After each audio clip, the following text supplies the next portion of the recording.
Man, this is serious. She got me so furious. See the way she look at her, she's so conspicuous. Sitting by the mic, said some things and winked her eye at me. Said some words that had no bounds. She took another look at me.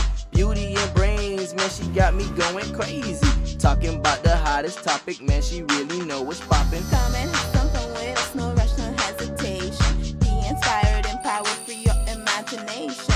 Chit Chat with Corinne, hottest show in town. Chit Chat with Corinne. You know how we do. And now your host. Hello, Facebookers. Welcome to another session of Chit Chat with Corinne Unplugged.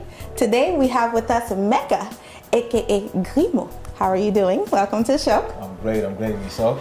Great, doing awesome. Actually, I have to tell you, I'm honored to have you. I'm honored that that you invited me in the studio so that Definitely. catch up with Grimo. That's right. I'm trying to catch up with you. With me? Yeah. And I'm trying to catch up with me. I'm trying to catch up with you. See, you're doing big things. That's what's up. But we're gonna get right into the interview. For those who don't know, you've been called a quadruple. Well, I call you a quadruple threat. You're a poet, an actor, a rapper, and an activist. Now, when exactly did you know that this is where you belonged? I didn't, and I'm still moving with the, with the currents of the universe. I just do what I love. I piece it together. I found out that, poetry, teaching, rapping, being an artist, and being an activist is all intertwined. Being a model, we just piece it all together. With technology now, we can, make things make sense by just, being an activist and showing that through being a fashion designer or a teacher or, being an artist, and make people see how they correlate and how they intertwine together. Nah, that's right, because I've seen a few videos where you actually are with these kids and they're actually hugging you. How does that make you feel? That makes me feel beautiful, for somebody that actually has children myself. Right. And knowing what they need, and then seeing some kids that don't have those same needs, it just makes me feel like I can reach out because I feel like I got so much more to give. That's awesome. Now, for those who don't know, he has been named the top 100 most influential people of Focus magazine. Yeah, but that was like 3 years ago, though. It doesn't matter. It's still saying that. They still now, saying you've been on cover of magazine. You've been hanging out with the Hollywood stars. You're basically out there, but yet you still remain humble. I mean, it's I'm honored to, be graced on the cover of magazines and for people to recognize, the efforts that's being put forth. But I don't do it for those accolades. I do it because I love what I do. I'm able to find peace within myself doing that. And when you love what you do, and it's not called work anymore. That's right. I feel like it's a responsibility, and plus I intertwine my craft in there. Mm-hmm. And if people feel that it's basically, good for the community and something global that's benefiting children, I feel it is, then, plaster it and give the publicity wherever it needs to be needed, because maybe there's other artists and, other people that need the services, and, I'm here for that. That's right. Now, when you first started as an artist, you started with music, correct? Right. With hip hop, with rap, and all that good stuff. But why Creole? Why? You could have done it totally in English. Why Creole? Actually, I was rapping in English, but in the English market, it's really saturated. That's right. And if you know anything about the English market, with what you're hearing on the radio right now, everybody, the executives, the people that sign you, just everything that really revolves around putting the music out, it revolves around violence. Mm-hmm. There's a system that's set into place where these kids feel like they gotta spit violence, talk about drugs, talk about killing each other just to get a contract. And so, after a while, I got fed up with really trying to do something other than what my heart was telling me to do. I was doing that, but it was only to get a deal. But then I was like, I'm being very hypocritical with myself. I'm not a killer. I'm not a gangster. I never shoot nobody. Don't tempt me though. But, don't get me upset. I don't know what I'm liable to do. But nevertheless, it was when Haiti was coming to their 2004 bicentennial. Right. And there was this big stir about, should we be celebrating our independence? Because look where the country is right now. And that's when I started really tapping into the history from 2002, 2003, all the way up to 2004. I started really, I was like, what are people talking about? Why are they in all this independence? We should be celebrating. And then that's when I really started tapping into the history. Now it's late in my life, like I'm a grown man, here it is, just learning about Haiti's history, but it's never too late, really. No. Because in the few years from 2004, 2003 to now, I feel like I've accomplished so much in just taking what I've learned and now bringing it to the children now that are 10, 11, 9, even in kindergarten, so that they don't have to wait till they in their 30s, you know, to find out about their culture and their history. And not just Haitian history, just like wherever it is that you're from, you know, learn about it. No, it's true that you could say that, because I encounter some kids today, yes, there are Haitian descendants, but they know absolutely nothing of our dear country. Right now, yes, we probably have, you know, certain things that we should be hiding, as in how we look like right now, but we have such a beautiful history. Yeah, definitely. You know, when you go back. I mean, there's really nothing to hide. I mean, you know, things that are going on in Haiti right now is systematic. You know, some of it is really not by accident. There's a reason why the country's in the situation that it is right now. And once you bring it to light, the truth is out. There's really nothing to hide. You know, the kids understand why it's the way that it is. We don't have to hide. Haiti I say hide as in cache piché. Oh, got you. I say that. You've been hiding too long. Exactly. I was out, feel me? So we're actually going to take a short break. So when we come back, we're going to get down to the nitty-gritty of who is Mecca, aka Grimo. We'll be right back.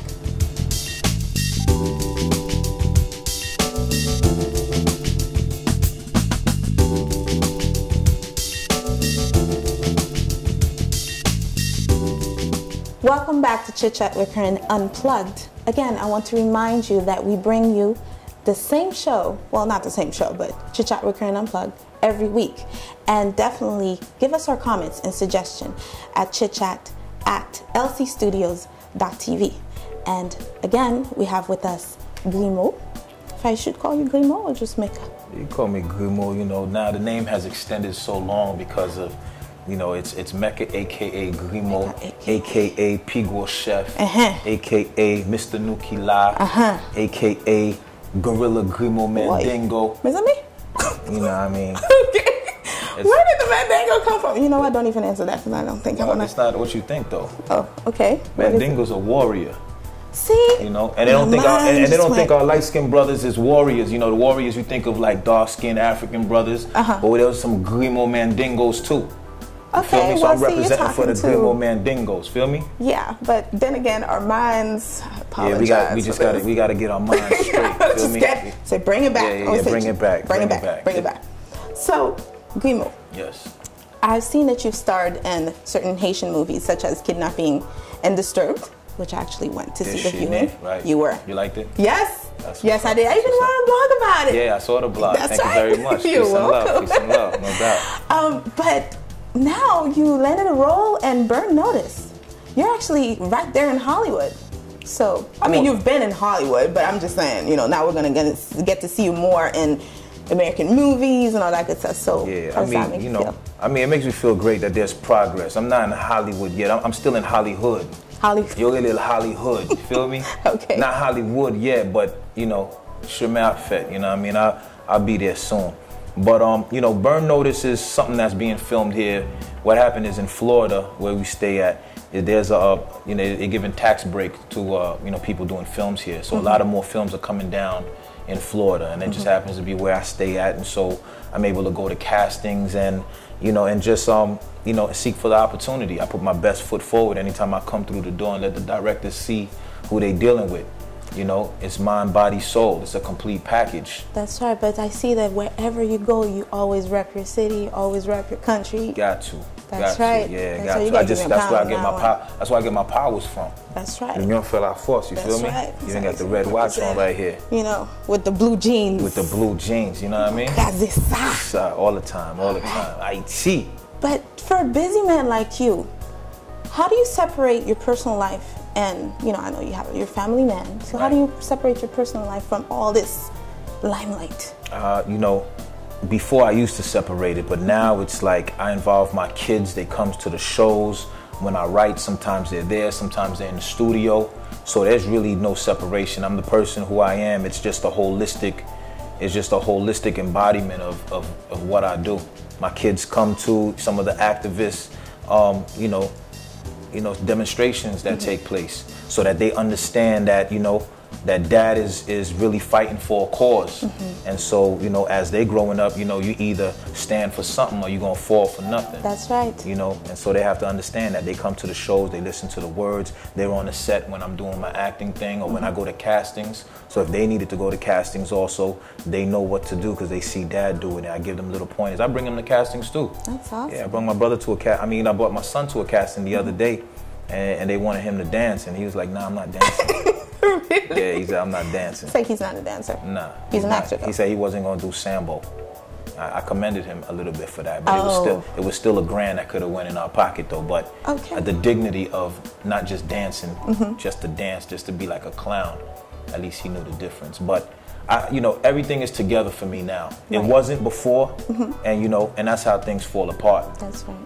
When you try to separate it and don't know where the glue is and don't know how to fit it together, it's just all one piece for me. I am the person who I am because of all the pieces, everything that, all of the attributes that come together. You know what? I commend you on your work. I commend you on all the influential positiveness. That's a word? Exactly. My word. That's exactly right. Chit Chat. You got your own words. My word. Got you. Okay, you don't like it? Yeah. Ali. Yeah, exactly. But really, I commend you on everything that you've been doing. But I have one last question for you. A last question. It's over already after this question? Yeah, but since this is Chit Chat, there's always some crazy. Chit Chat. That's it. Okay. Yeah, got you. Some crazy question coming. So along. This last question is a crazy question. Yeah. Oh, I gotta get ready for this. Okay. All right, what's going on? You're a rapper, hip hop artist. I hate rapper. If I just rapper, I'm a hip hop artist. I feel like. So what about the compa, man? Like compa? Yeah, you dance compa, right? I thought you said rap. No, do you dance? Or do I know how to dance compa? So I send me back on. Back on from Monday. Oh, what? So what? You trying to get some lessons right now? Can we get? Yeah, can we get some? I'm a hip hop artist, Creole or whatever, but I can that has nothing to do. That's this is part of my heritage. Hold on, come on, sit. Okay.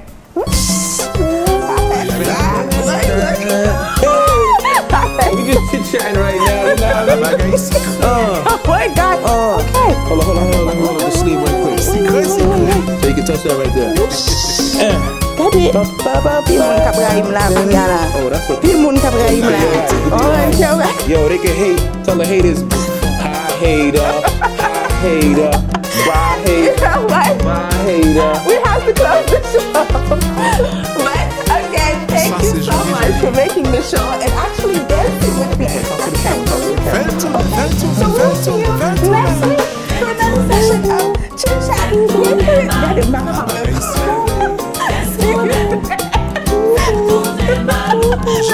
See y'all later, man. Oh my God. Man, this is serious. She got me so furious. See the way she look at her, she's so conspicuous. Sitting by the mic, said some things and winked her eye at me. Said some words that had no bounds, she took another look at me.